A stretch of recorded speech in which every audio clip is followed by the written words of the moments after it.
notice a difference when you got your slotted and drilled rotors?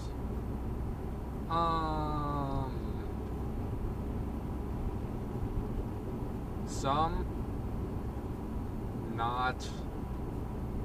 I don't slam on the brakes hard enough for it to matter most of the time. They definitely seem to stay cooler. But in the manual, like, I'm hardly ever on the brakes, even like in town or in the mountains or anywhere. Yeah. So, why is that? I was curious because in my Nissan that I just got gave back to my parents, I needed brakes, so I only had discs in the front.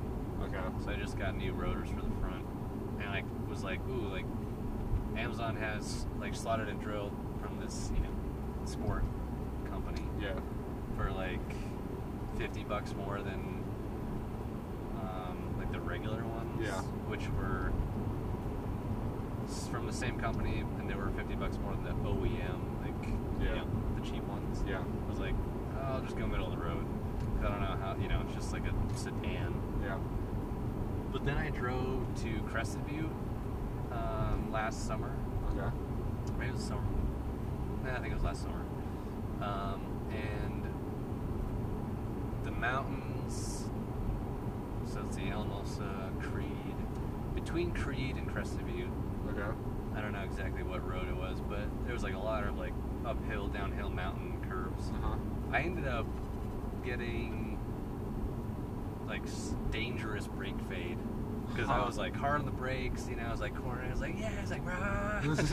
and then I like go to this like left-hand sweeper, and I'm like, shh, and the pedal just goes in, and I'm like squeezing the hell out of it, and I could just feel like no brake power whatsoever, and I was like, oh Jesus. That sucks. So I like barely, like, I did not barely make this corner, but I made this corner, and then I pulled off, and I like, it was like, all right, my brakes are seriously overheated. Yeah. So I got my water bottle, and I sprayed it on it, and it vaporized instantly because it was so freaking hot. Yeah. And I was like, ooh, that, not a good thing. I don't know if slotted and drilled would have made it, like, I'm sure they would have still overheated, but I'm thinking it would have helped. It would have helped for sure.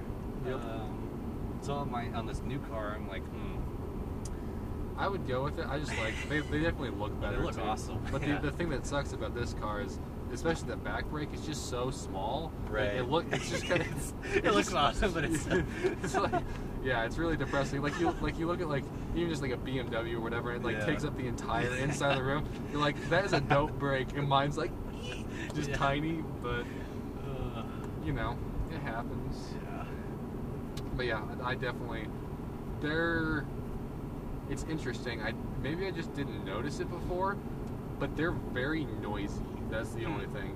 Like, and it's the kind of thing that you don't really notice, but I'll be driving by like a wall or something with my window down, and even when you're not on the brake, it's just like all the time. Yeah. It's just kind of weird, but yeah, my buddy that had the Evo, when he bought it, I guess the previous owner put race pads on it. Okay. So they would actually like every time you came up to a stop. That's annoying. He's like, yeah, like it's supposed to sound like that because that's just how race pads sound. Yeah. And I don't think he ever changed it out because he's like, it'd be super expensive for me to do it, and the pads are like brand new. Yeah. He said it stopped like a motherfucker though. Yeah. Oh, I'm sure. I'd never, and see, when I was getting these, it was the kind of the same thing that you were saying, because there's like the OEM, and then there's their like nicer ones that aren't drilled and slotted, and there's these that are drilled and slotted but are still like everyday, and then they have the race ones. I'm like, well, like, I don't know, I could go for some. I was thinking about going for the race ones, but I'm like, I don't need them. Like, they're just kind of like over the top. Yeah, until I like seriously start driving like mountains or something, which or do like autocross with. Yeah. Which I'm not sure I have the money for that, because that'll. Holy crap! I have never been up here. Really? No, I didn't even know this was here. Yeah. Wow. like a sweet Carter Lake. Oh. Is this pay to camp or is this? Yeah. Do you know how much it is? No. If it's like $10, that's still like not bad. My guess would be more, but I don't know how much more. That's sweet. I think the state runs it, and the state's more expensive as far as they go. Right. Huh. Come on, guys. We got places to be. Or at least places to be going. Right. Holy shit. This is awesome. Y'all? How you come up here a lot? Not a lot, but sometimes. Huh. Thanks for showing me this road. This is like... Yeah. I'm gonna have to come up here more often. Yeah, dude. Hey, I don't go and just, like, drive as much as I used to. I feel like I should do that more. Yeah, well, we should go more often, because this is, pretty sweet. Yep.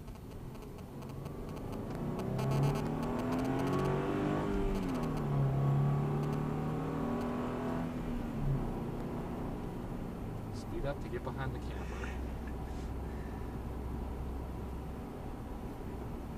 More to race. We got this. We could have had it. Could have had it. Just didn't want it enough. Didn't.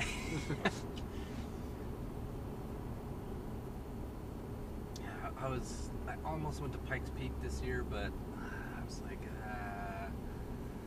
I didn't quite have the time because I wanted to do the thing where you like drive up the mountain like at 3 a.m. and then watch them all day. Yeah. But I didn't have the time, so I was like, I'm just gonna. When did they do that? It was 2 weeks ago. Or is that like end of June, mid-June? I know. I hope it's not my clutch. Poor clutch. That would be sweet, though. It'd be cool. I don't know if they have any drone rules. No, I'm sure they do, but Yeah. it'll still be cool to get some cool video.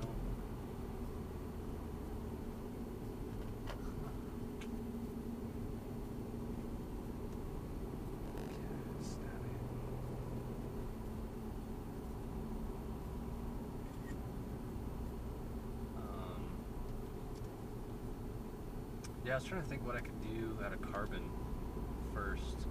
I might just make like a phone case because it's super easy. Yeah. But then I was trying to like look under my hood and see like what plastic parts there are that are just that you just like take off and. So yeah, you should. If you notice anything that you can do, like I don't know. Yeah, I was thinking about that when you the first thing that when you said that I was thinking about this piece. Yeah.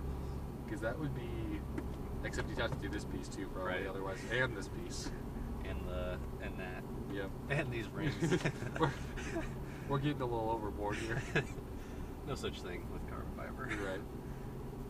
And then I don't know if there's any like clips on the back side of that. There are. I know you can't. I wouldn't know how to do those. So I'm assuming you just do like a cover almost. Yeah. You could do like you could do the mold. Trim the edges so it goes like flush, and then just use some like sticky tape. Yep. Just have it be on top of this piece as opposed to trying to. Yeah, because that'd be. Yeah, I have no idea how you would make. Because I mean, the clips come off, but you'd need something. Like there's a part that sticks out that they attach to. And then there's like a website that sells the aluminum. Like the honeycomb, okay. So you can get like some carbon layers and put that in the middle and make a really strong like plate or something. I was thinking about doing like a desk out of that.